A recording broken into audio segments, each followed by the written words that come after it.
Headlines are 4 Americans in jail in Turks and Caicos for bringing ammunition to the island. One of those is from your district, Tyler Wenrich. He pled guilty to 2 counts of ammunition possession.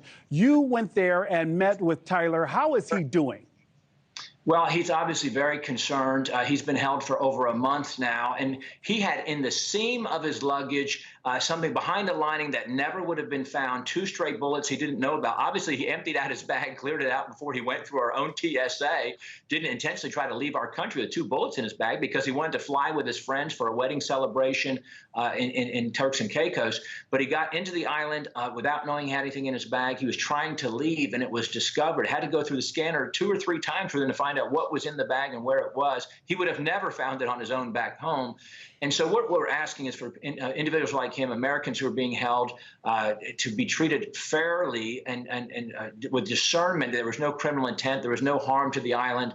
There was good indication with one who was released just a couple of days ago. We're hoping Tyler Wenrich will be treated the same, and that the folks in Turks and Caicos will do the right thing. And Brian Hagerich was another American detained in Turks and Caicos on Friday. He received a 52-week suspended sentence and a $6,700 fine. How do you think that will impact Tyler's sentencing? Well, I hope it's an indication. It's a different judge in Tyler's case. The other 4 detainees have the same judge, and Tyler has a different judge. So we're hoping he'll show the same kind of discretion. We understand Turks and Caicos wants to, they've got a new law where there's a 0 tolerance for guns or ammunition in their country. They've got some crime issues, some gang issues, and so forth.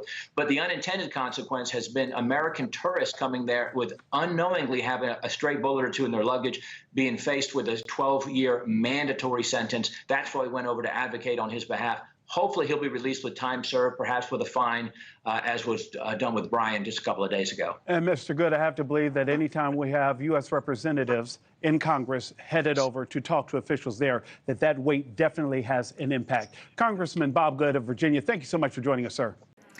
Thanks for watching. Go to joinnn.com to find NewsNation on your television provider. And don't forget to click the red subscribe button below to get more of NewsNation's fact-driven, unbiased coverage.